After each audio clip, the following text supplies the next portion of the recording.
Hello everyone, welcome to Disha Academy.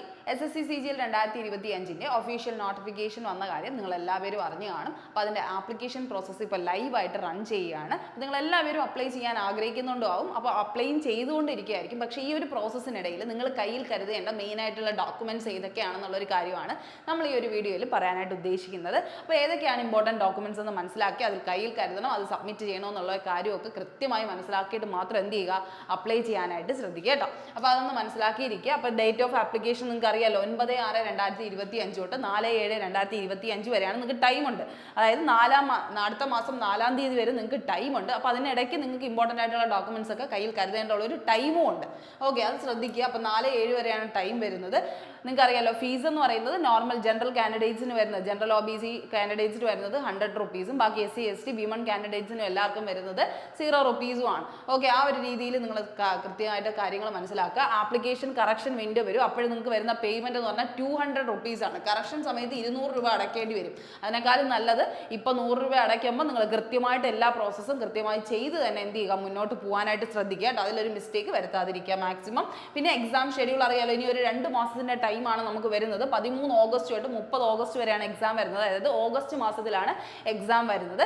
Tyre 2 വരുന്നത് ഡിസംബറിലാണ്. നമുക്കിപ്പോൾ എന്തായാലും നോക്കാനുള്ളത് ഈ അടുത്ത് നിൽക്കുന്ന നമ്മുടെ ടയർ 1 എക്സാം ആയിട്ടുള്ള 13 Augustന് സ്റ്റാർട്ട് ചെയ്യുന്നതാണ് കേട്ടോ. ഓക്കെ, അത് ശ്രദ്ധിക്കുക.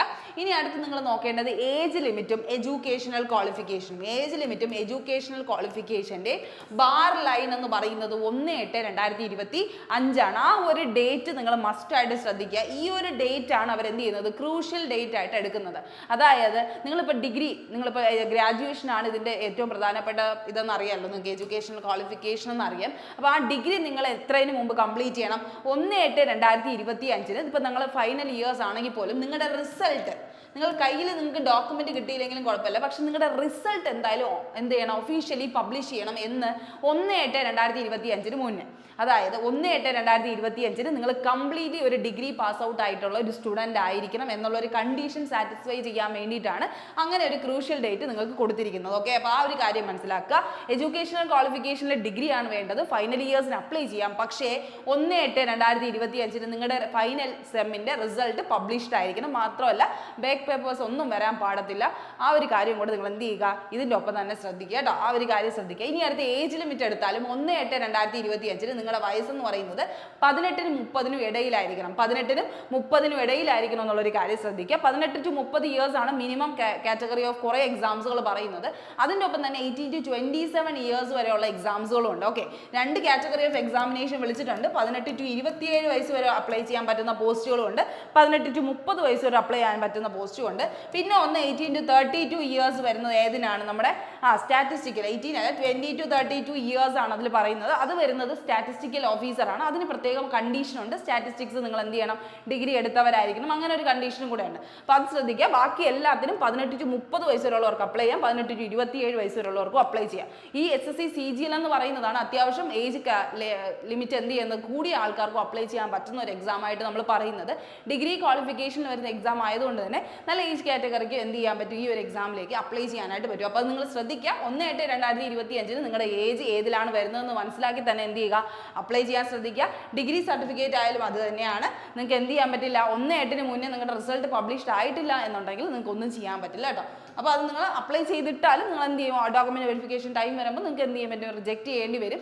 ഇല്ല നിങ്ങൾക്ക് ഒരു ട്രൈ ചെയ്യണം, നിങ്ങൾക്ക് ഒരു എക്സാം എഴുതണമെന്ന് പറഞ്ഞു കഴിഞ്ഞാൽ നിങ്ങൾക്ക് വേണമെങ്കിൽ അതിൽ കൊടുക്കാവുന്നതാണ് കേട്ടോ. റിസൾട്ട് അവൈറ്റഡ് എന്ന് പറഞ്ഞ ഒരു കാറ്റഗറി ഉണ്ട്. എന്താണ് റിസൾട്ട് അവൈറ്റഡ് എന്ന് പറയുന്ന ഒരു കാറ്റഗറിയിൽ നിങ്ങൾക്ക് എന്ത് ചെയ്യാം, നിങ്ങളുടെ ആ ഒരു എഡ്യൂക്കേഷണൽ ക്വാളിഫിക്കേഷൻ കൊടുക്കാം. കാരണം അവിടെ ചോദിക്കും പാസ് ഔട്ട് ടൈമോ അതുപോലെ ഈ പെർസെൻറ്റേജ് ഒക്കെ ചോദിക്കും. അപ്പോൾ നിങ്ങൾ അവിടെ റിസൾട്ട് അവൈറ്റഡ് എന്ന് കാണിച്ചു കഴിഞ്ഞാൽ അത് അവിടെ റിസൾട്ട് അവൈറ്റഡ് ആയിട്ട് കിടക്കും. അതുകൊണ്ട് നിങ്ങൾക്ക് എന്ത് വേണ്ട, ഈ പറയുന്ന പോലെ DV സമയത്തായിരിക്കും ഈ ഒരു ഡോക്യുമെന്റ് കാണിക്കേണ്ടതായിട്ടുള്ളത്, അതായത് ഡിഗ്രിയുടെ സർട്ടിഫിക്കറ്റ് കാണിക്കേണ്ടി വരുന്നത്. അതുകൊണ്ട് ഇപ്പം നിങ്ങൾ DV ജസ്റ്റ് ഒരു എക്സാം എഴുതണം എന്നുള്ളൊരു മെൻറ്റാലിറ്റിയിലാണ് നിൽക്കുന്നതെങ്കിൽ ഉറപ്പായിട്ട് നിങ്ങൾക്ക് അപ്ലൈ ചെയ്യാവുന്നതാണ് കേട്ടോ. അപ്ലൈ ചെയ്തുകൂടാ എന്നൊന്നുമില്ല.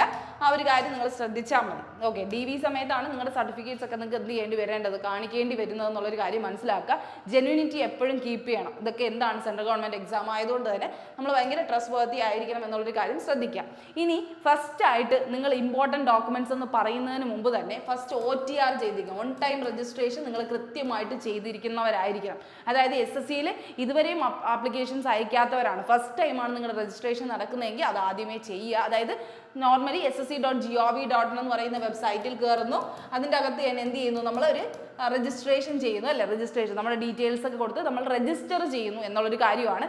ഇനി ഓൾറെഡി അക്കൗണ്ട് ഉള്ളവരാണ് ലോഗിൻ ചെയ്യാനാണ് ഉദ്ദേശിക്കുന്നതെങ്കിൽ നിങ്ങൾ മനസ്സിലാക്കേണ്ടത് എന്താണ്, നിങ്ങൾ ആധാർ വെച്ച് മസ്റ്റായിട്ട് ആധാർ ബയോമെട്രിക് വെരിഫിക്കേഷൻ ചെയ്തിരിക്കണം. ആധാറിൻ്റെ വെരിഫിക്കേഷൻ കൃത്യമായി ചെയ്തവരായിരിക്കണം നിങ്ങൾ. അത് നിങ്ങളിപ്പം SSCയുടെ വെബ്സൈറ്റ് എടുക്കുമ്പോൾ തന്നെ ആധാർ ഇപ്പോൾ ഓൾറെഡി അപ്ലോഡ് ചെയ്തവരാണെങ്കിൽ താഴെ ഒരു ജനറേറ്റ് കോഡ് എന്ന് പറഞ്ഞൊരു സംഭവം ഉണ്ട് കേട്ടോ, ജനറേറ്റ് കോഡ്. അപ്പോൾ ഈ ജനറേറ്റ് കോഡ് കൊടുക്കുമ്പോൾ നിങ്ങളുടെ ആധാർ ലിങ്ക് ചെയ്തിട്ടുള്ള നമ്പറിലേക്ക് എന്ത് വരും, നിങ്ങൾക്ക് മെസ്സേജ് വരും. ആ കോഡ് അവിടെ അടിച്ചു കൊടുക്കുമ്പോൾ നിങ്ങൾക്ക് അത് എന്ത് ചെയ്യും, സക്സസ്ഫുൾ ആയി മാറുകയാണ് ചെയ്യുന്നത്. അപ്പോൾ ആധാറുമായി ലിങ്ക് ചെയ്താണ് ഇപ്പോൾ എന്ത് കിടക്കുന്നത്, SSCയുടെ വെബ്സൈറ്റ് കിടക്കുന്നത് എന്നുള്ളൊരു കാര്യം മനസ്സിലാക്കുക. റെയിൽവേ ആണ് അത് സ്റ്റാർട്ട് ചെയ്തെങ്കിൽ പോലും ഇപ്പോൾ SSCക്കും എന്തുണ്ട്, ആധാർ മസ്റ്റ് ആണെന്നുള്ളൊരു കാര്യം അവർ ഫോളോ അപ്പ് ചെയ്യുന്നുണ്ട്. അപ്പോൾ ആ ഒരു കാര്യം നിങ്ങളുടെ മൈൻഡിൽ തന്നെ ഉണ്ടായിരിക്കണം. ആധാർ ലിങ്ക്ഡ് ആയിരിക്കണം. നിങ്ങൾക്ക് ഇപ്പോൾ ആക്റ്റീവായിട്ട് യൂസ് ചെയ്യുന്ന ഒരു നമ്പറും ആയിരിക്കണം ഏത് ലിങ്ക് ചെയ്ത് വെച്ചിരിക്കുന്നത്, ഈ ആധാർ ലിങ്ക് ചെയ്ത് വെച്ചിരിക്കുന്നത്. അതിപ്പോൾ ഈവൻ നിങ്ങളുടെ അമ്മയുടെയോ അല്ലെങ്കിൽ ഈവൻ അച്ഛൻ്റെയോ അല്ലെങ്കിൽ വീട്ടിലുള്ള ആരുടെയെങ്കിലും നമ്പറുമായിട്ടാണ് ലിങ്ക്ഡ് എങ്കിൽ കുഴപ്പമില്ല. ആ നമ്പറിലേക്കായിരിക്കും മെസ്സേജ് വരുന്നത്. അതായത് ഇപ്പോൾ നിങ്ങൾ ലോഗിൻ ചെയ്ത് കയറണം അല്ലെങ്കിൽ നിങ്ങൾക്ക് ഹാൾ ടിക്കറ്റ് ഡൗൺലോഡ് ചെയ്തിരുന്നു, ആ സമയത്തൊക്കെ നിങ്ങൾക്ക് ചിലപ്പോൾ മെസ്സേജ് പോകുന്നത് അതിലേക്കായിരിക്കും എന്നുള്ളൊരു വ്യത്യാസം മാത്രമേ ഉള്ളൂ. അല്ലെങ്കിൽ അതിലേക്കായിരിക്കും കോഡ് ജനറേറ്റ് ചെയ്യുന്നത്. അപ്പോൾ നിങ്ങൾക്ക് പുറത്തൊക്കെ ആണെങ്കിൽ നിങ്ങൾക്ക് ചിലപ്പോൾ യൂസ് ചെയ്യാൻ ബുദ്ധിമുട്ടാവും, ആ ഒരു പ്രശ്നമാണ് പറയുന്നത്. അല്ലാണ്ട് വേറൊരു ഇഷ്യൂ ഇല്ല. നിങ്ങൾ ആധാർ ഏതെങ്കിലും ഇപ്പോൾ ആക്റ്റീവ് ആയിട്ടുള്ള ഒരു നമ്പറിൽ ലിങ്ക് ചെയ്തിരുന്നാൽ മതി കേട്ടോ. ആ ഒരു കാര്യം ശ്രദ്ധിക്കുക. ആദ്യം തന്നെ ഇതിലേക്ക് ലോഗിൻ ചെയ്യുക അല്ലെങ്കിൽ രജിസ്റ്റർ ചെയ്യുന്ന സമയത്ത് തന്നെ ആധാർ വെരിഫിക്കേഷൻ ചോദിക്കും. ആ സമയത്ത് ആധാർ അടിച്ചു കൊടുക്കുക, നമ്പർ കൊടുക്കുക. ഓക്കെ, അതാണ് ഫസ്റ്റ് പ്രോസസ്സായിട്ട് നിങ്ങൾ ചെയ്യേണ്ടത്. അത് കഴിഞ്ഞ് വരുന്നത് ഏറ്റവും പ്രധാനപ്പെട്ട ഇമ്പോർട്ടൻറ്റ് ഡോക്യുമെൻറ്റ്സ് ഏതൊക്കെയെന്ന് ചോദിച്ചു കഴിഞ്ഞാൽ ഫസ്റ്റ് വരുന്നത് 10th സർട്ടിഫിക്കറ്റ് ആണ്. ഏതൊരു എക്സാം എടുത്ത് നോക്കിയാലും നിങ്ങൾക്കറിയാം, നമ്മളിപ്പോൾ എത്രയൊക്കെ പഠിച്ചിട്ടുണ്ടെങ്കിൽ, അതായത് ഇപ്പോൾ ഗ്രാജുവേഷൻ ആയാലും പോസ്റ്റ് ഗ്രാജുവേഷൻ ആയാലും എന്ത് പഠിച്ചാലും ബേസിക് ആയിട്ട് വേണ്ടത് എന്താണ്, 10th സർട്ടിഫിക്കറ്റ് ആണ്. ഈ സർട്ടിഫിക്കറ്റിന് ഭയങ്കരമായിട്ട് വാല്യൂ ഉണ്ടെന്നുള്ളൊരു കാര്യം നിങ്ങൾക്ക് ഇപ്പോഴും അറിയുന്നത് തന്നെയാണ്. കാരണം 10th സർട്ടിഫിക്കറ്റ് ആണ് നമ്മുടെ എന്തിനെയൊക്കെ ഡിറ്റർമിൻ ചെയ്യുന്നത്, നമ്മുടെ ഡേറ്റ് ഓഫ് ബർത്തിനെ, അതുപോലെ തന്നെ proof of name and fathers name, നമ്മുടെ വീട്ടുകാരുടെ പേരും അതുപോലെ നമ്മുടെ പേരിൻ്റെയൊക്കെ പ്രൂഫ് നോക്കുന്നത് അവരേതിലാണ്, ഈ പറയുന്ന ഏതിലേക്കാണ്, 10th സർട്ടിഫിക്കറ്റ് ആണ്. അപ്പോൾ നിങ്ങൾ ശ്രദ്ധിക്കേണ്ട ഒരു കാര്യം, ഇപ്പം നിങ്ങളുടെ 10th സർട്ടിഫിക്കറ്റും അതുപോലെ തന്നെ ആധാർ, 10th സർട്ടിഫിക്കറ്റും ആധാർ. അപ്പം നിങ്ങൾ ചോദിക്കും, ഈ 10th സർട്ടിഫിക്കറ്റിൻ്റെ പേരും എൻ്റെ ഈ ആധാറിലെ പേരും വേറെ വേറെ ആണെന്ന് നിങ്ങൾ കണ്ടു വച്ചിരിക്കുകയാണെങ്കിൽ അവർ നോക്കുന്ന ഏതായിരിക്കും, 10th സർട്ടിഫിക്കറ്റ് ആണ്. നമുക്ക് 10th സർട്ടിഫിക്കറ്റ് മാറ്റാൻ പറ്റുമോ? മാറ്റാൻ പറ്റൂല. അതുകൊണ്ട് എന്ത് ചെയ്യണം, ചെന്ന് ആധാറിൽ ചേഞ്ചസ് വരുത്തണം. അതായത് ഇപ്പം ചെറിയ ചെറിയ മിസ്റ്റേക്കാണ്. അതിപ്പോൾ ഈ പറയുന്ന പോലെ എൻ്റെ പേരെന്താണ്, അമൃത KM എന്നാണെന്നെങ്കിൽ വിചാരിച്ചു. അപ്പോൾ അങ്ങനെയാണെങ്കിൽ ഞാൻ ഇവിടെ എന്ത് കൊടുത്തില്ല, സ്പേസ് കൊടുത്തില്ല, അല്ലെങ്കിൽ ഇവിടെ ഒരു സ്പേസ് കൊടുത്തില്ല, അല്ലെങ്കിൽ ഇതിപ്പോൾ എന്ത് K വരെ വന്നോളൂ, M ഇട്ടില്ല. ഇങ്ങനെയൊക്കെയുള്ള ഡൗട്ട്സുകളാണെങ്കിൽ നിങ്ങൾക്ക് ചെന്ന് തിരുത്താൻ പറ്റുന്ന കാര്യങ്ങളാണ്. അതായത് നമ്മുടെ ആധാറിൽ ചെന്ന് തിരുത്തണം. ഇപ്പം 10th സർട്ടിഫിക്കറ്റ് ആണ് നോക്കുന്നത്, അത് നമുക്കിനി ഒന്നും ചേഞ്ച് ചെയ്യാൻ പറ്റില്ല, അത് ലൈഫ് ലോങ് ആയിട്ടുള്ള ഒരു സാധനമാണ്. അപ്പോൾ ഇത് ചേഞ്ച് ചെയ്യാൻ പറ്റില്ലെങ്കിൽ നേരെ ചെന്ന് ആധാർ തിരുത്തുക, അത് മാത്രമേ ഉള്ളൂ. കാരണം ആധാർ സെൻറ്റേഴ്സാണ് നമുക്ക് അടുത്തുള്ളത്, അത് നമുക്ക് ചേഞ്ച് ചെയ്യാൻ പറ്റുന്ന കാര്യമാണ്. ഇനിയിപ്പോൾ ചേഞ്ച് ചെയ്തില്ല, നിങ്ങൾക്ക് പറ്റിയില്ല എന്നുണ്ട്, അല്ലെങ്കിൽ അത് ഭയങ്കര റിസ്ക് ആയിട്ടുള്ളൊരു കാര്യമാണെന്ന് തോന്നുന്നെങ്കിൽ കയ്യിൽ എന്ത് വേണം, ഒരു അഫിഡവിറ്റ് വേണം. എന്ത് വേണം അവിടെ, അഫിഡവിറ്റ് എന്ന് പറഞ്ഞാൽ നമ്മൾ എഴുതിക്കൊണ്ട് വേണം. ഇതെല്ലാം എപ്പോഴാണ് ആവശ്യം വരുന്നത്, നമുക്ക് DV ഡോക്യുമെന്റ് വെരിഫിക്കേഷൻ എന്ന് പറഞ്ഞൊരു സ്റ്റേജ് വന്നാലേ ഇതിൻ്റെയൊക്കെ ആവശ്യം വരുന്നുള്ളൂ എന്നുള്ളൊരു കാര്യം ശരിയാണ്. ഈ പറയുന്ന ഈ എക്സാമിനൊക്കെ പോകുമ്പോൾ നമുക്ക് ആ ഒരു പ്രശ്നം വരുന്നില്ല. നമ്മുടെ ഒറിജിനൽ പ്രൂഫ് ഏതെങ്കിലും ഒന്ന് കാണിച്ചാൽ അവർക്ക് മനസ്സിലാവും നമ്മുടെ പേരെന്താണ്. ഓക്കെ, അത് അവിടെ ഇരുന്നോട്ടെ. ഇതിപ്പോൾ നമുക്ക് വേണ്ടത് DV സമയത്താണ്. DV സമയത്ത് ഡോക്യുമെന്റ് വെരിഫിക്കേഷൻ സമയത്താണ്. Tier 1 പാസ്സാവുന്നു, Tier 2 പാസ്സാവുന്നു, അത് കഴിഞ്ഞിട്ടുള്ള ടൈപ്പിംഗ് ടെസ്റ്റ് ഒക്കെ പാസ്സായിട്ടാണ് ഈ പറയുന്ന ഡോക്യുമെന്റ് വെരിഫിക്കേഷൻ വരുന്നത്. ആ ഒരു സമയത്താണ് ചോദിക്കുന്നതെങ്കിൽ പോലും നിങ്ങളുടെ കയ്യിൽ എന്തുണ്ടായിരിക്കണം, അഫിഡവിറ്റ് ഉണ്ടായിരിക്കണം. അത് ഇപ്പോഴും നിങ്ങൾ എന്ത് ചെയ്യുക, ഒന്ന് എഴുതി വച്ചേക്കുക. എന്തൊക്കെയാണ് മിസ്റ്റേക്സ് എന്നുള്ളൊരു കാര്യം ഇപ്പോഴും തന്നെ അത് എന്ത് ചെയ്യുക, നോട്ട് ഡൗൺ ചെയ്ത് പോവുക എന്നുള്ളൊരു കാര്യമാണ് നിങ്ങൾ ശ്രദ്ധിക്കാൻ. എന്തൊരു മിസ്റ്റേക്ക് ഉണ്ടെങ്കിലും അത് എന്തിൻ്റെ കാര്യത്തിലായാലും, ഇപ്പോൾ അഡ്രസ്സിൻ്റെ കാര്യത്തിലായാലും അല്ലെങ്കിൽ നിങ്ങളുടെ ഫാദേഴ്സ് നെയിമിൻ്റെ കാര്യത്തിലായാലും മദേഴ്സ് നെയിമിൻ്റെ കാര്യം ഏതിൻ്റെ ആയാലും 10th സർട്ടിഫിക്കറ്റിലെ സാധനമായിട്ട് ഏതിനെ കമ്പയർ ചെയ്യും?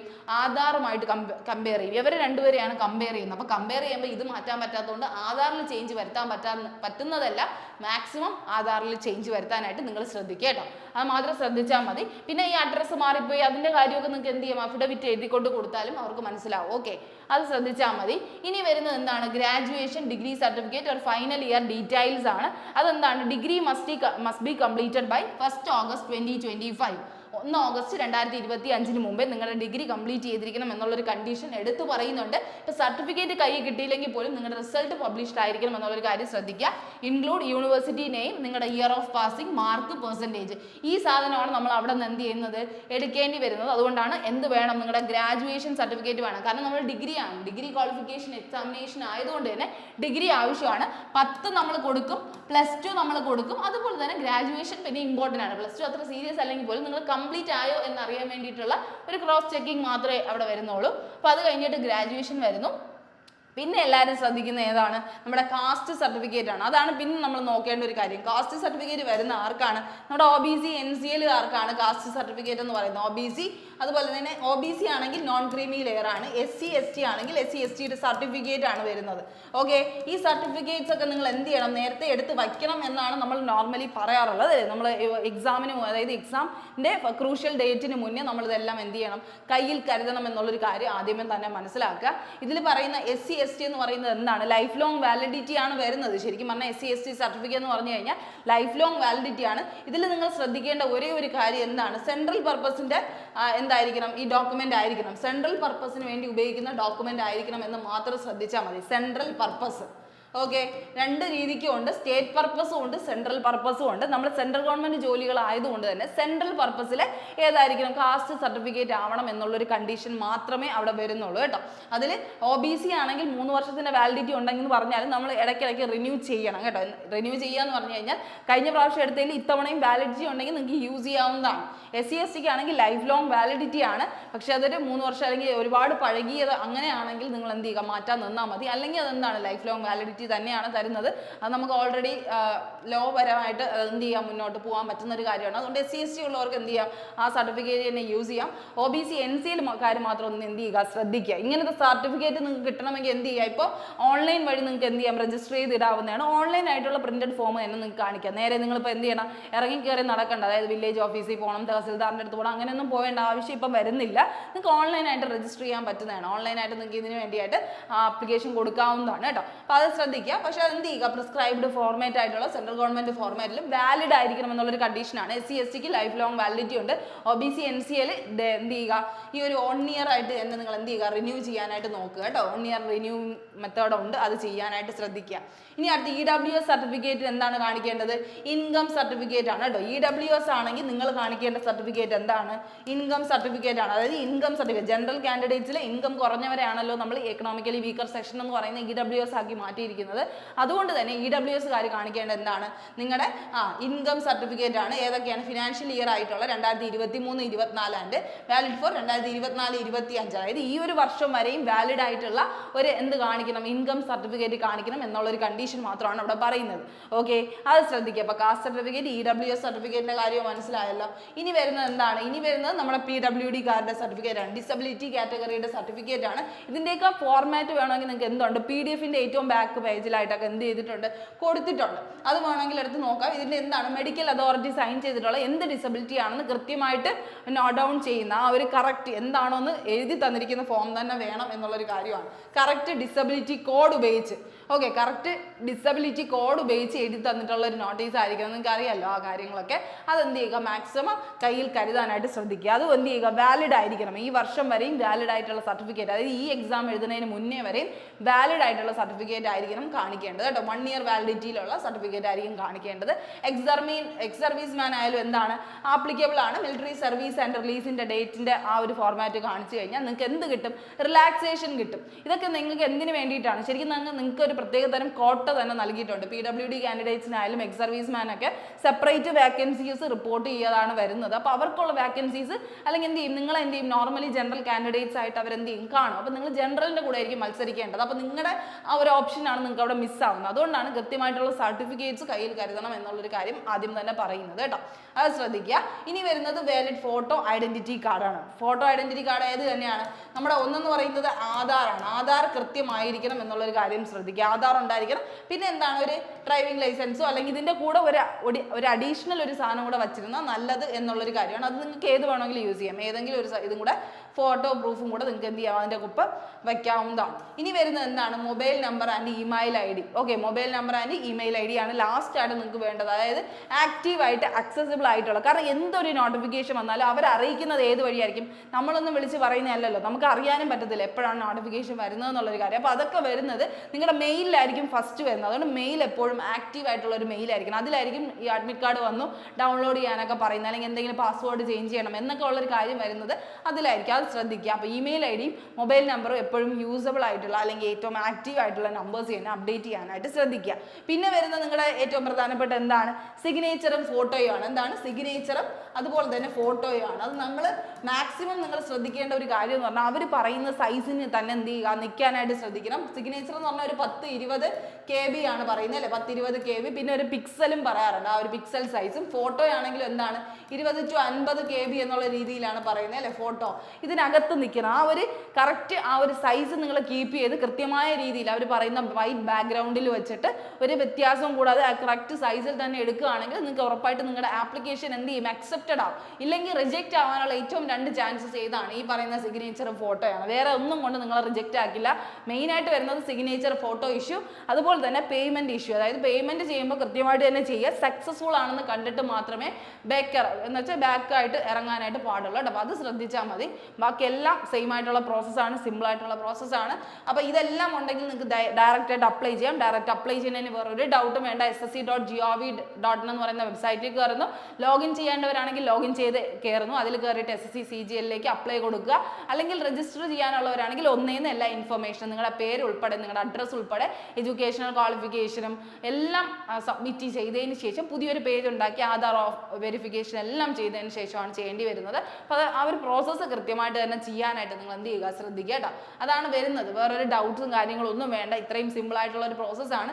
ഡോക്യുമെന്റ്സ് എന്തൊക്കെയാണെന്ന് നിങ്ങൾക്ക് മനസ്സിലായല്ലോ. ആ കാര്യങ്ങൾ കൃത്യമായിട്ട് തന്നെ ശ്രദ്ധിക്കുക. അപ്പോൾ നിങ്ങൾക്ക് ഏറ്റവും പ്രധാനമായിട്ട് പറയുകയാണെങ്കിൽ എക്സാമിന് ഇനി വളരെ കുറച്ച് സമയമുള്ളൂ. നിങ്ങൾ ശരിക്കും നന്നായിട്ട് പഠിച്ചിരിക്കുന്നുണ്ടാവും. ആ പഠനത്തിനെ കുറച്ചും കൂടെ ബൂസ്റ്റ് ചെയ്യാൻ, അല്ലെങ്കിൽ ഇനി എന്ത് പഠിക്കണമെന്ന് അറിയാതെ ആകെ സംശയത്തിലിരിക്കുന്നവരാണ് നിങ്ങളെങ്കിൽ ഉറപ്പായിട്ടും നമ്മുടെ SSC CGL 2025 crash course start ചെയ്യുന്നുണ്ട്. അപ്പോൾ അത് നമ്മുടെ ഇപ്പോൾ എന്ത് ചെയ്യുന്നു, നമ്മുടെ ഓഫർ പ്രൈസിലാണ് ഇപ്പോൾ നമ്മുടെ കോഴ്സ് പോകുന്നത്. കാരണം SSC CGL നോട്ടിഫിക്കേഷൻ വന്നതുകൊണ്ടാണ് അങ്ങനെ ചെയ്യുന്നത്. അപ്പോൾ നിങ്ങൾക്ക് കൃത്യമായിട്ട് രീതിയിലുള്ള ഏതൊക്കെയാണ് പഠിക്കേണ്ടതെന്നുള്ളൊരു കാര്യം കൃത്യമായി സ്റ്റഡി പ്ലാൻ ഉൾപ്പെടെയുള്ള കാര്യങ്ങൾ ഉൾപ്പെടെ നമ്മൾ ചെയ്യുന്ന ഒരു ക്ലാസ്സാണ് ഏതെന്ന് പറയുന്നത്, ക്രാഷ് കോഴ്സ് എന്ന് പറയുമ്പോൾ. അതിലേക്ക് നിങ്ങൾക്ക് ജോയിൻ ചെയ്യാൻ താല്പര്യം ഉണ്ടെങ്കിൽ ഉറപ്പായിട്ട് എന്ത് ചെയ്യാം, നമ്മുടെ നമ്പറിലേക്ക് കോൺടാക്ട് ചെയ്യാം. ദിശ ലേണിംഗ് ആപ്പിലാണ് ഈ ഒരു ക്ലാസ്സസ് വരുന്നത്. എല്ലാ സബ്ജക്ട്സിൻ്റെ, അതായത് ഏറ്റവും ഇമ്പോർട്ടൻ്റ് ആയിട്ടുള്ള എല്ലാ സബ്ജക്ട്സിൻ്റെയും പോയിന്റ്സ് നമ്മൾ ഡിസ്കസ് ചെയ്താണ് പോകുന്നത് കേട്ടോ. അപ്പോൾ അത് കൃത്യമായിട്ട് തന്നെ നിങ്ങൾ അറ്റൻഡ് ചെയ്യാനായിട്ട് നോക്കുക. ലൈവായിട്ടുള്ള സെഷൻസ് ഉണ്ടായിരിക്കും, റെക്കോർഡഡ് സെഷൻസ് ഉണ്ടായിരിക്കും, മെൻറ്ററിങ് സപ്പോർട്ട് ഉണ്ടായിരിക്കും, മെറ്റീരിയൽസ് കാണും, എല്ലാം നിങ്ങൾക്ക് എന്ത് ചെയ്യും, അവൈലബിൾ ആവുന്നതാണ്. അപ്പോൾ നിങ്ങൾക്ക് ഏറ്റവും നന്നായിട്ട് ഈ ഒരു 2 മാസം കൊണ്ട് പഠിച്ചൊരു ജോലി വാങ്ങണം, അല്ലെങ്കിൽ ഏറ്റവും ബെസ്റ്റായിട്ട് നിങ്ങളുടെ കൊടുക്കണം, റിവിഷൻ ചെയ്യണം എന്നൊക്കെ ആഗ്രഹിക്കുന്നുണ്ടെങ്കിൽ ഉറപ്പായിട്ട് ഈ കോഴ്സ് എടുത്ത് പഠിക്കാവുന്നതാണ്. കൂടുതൽ ഡീറ്റെയിൽസ് അറിയാനായിട്ട് സ്ക്രീനിൽ കൊടുത്തിരിക്കുന്ന ഈ നമ്പറിലേക്ക് കോൺടാക്ട് ചെയ്യാവുന്നതാണ്. അപ്പോൾ ഡീറ്റെയിൽസ് എല്ലാം കൃത്യമായി മനസ്സിലാക്കി എത്രയും പെട്ടെന്ന് തന്നെ എന്ത് ചെയ്യുക, അപ്ലൈ ചെയ്യാനായിട്ട് ശ്രദ്ധിക്കുക. അപ്പോൾ ഒരു മിസ്റ്റേക്സും വരുത്തരുത്. മാക്സിമം നന്നായിട്ട് തന്നെ അപ്ലൈ ചെയ്യുക. രണ്ടാമത് കറക്ഷൻ വിൻഡോയിൽ ഒരു വീണ്ടും കറക്റ്റ് ചെയ്യേണ്ട ഒരു അവസരം നിങ്ങൾ മാക്സിമം ഉണ്ടാക്കാതിരിക്കുക. അപ്പോൾ ഓക്കെ, എല്ലാവർക്കും നല്ലൊരു ദിവസം ആശംസിക്കുന്നു. Thank you.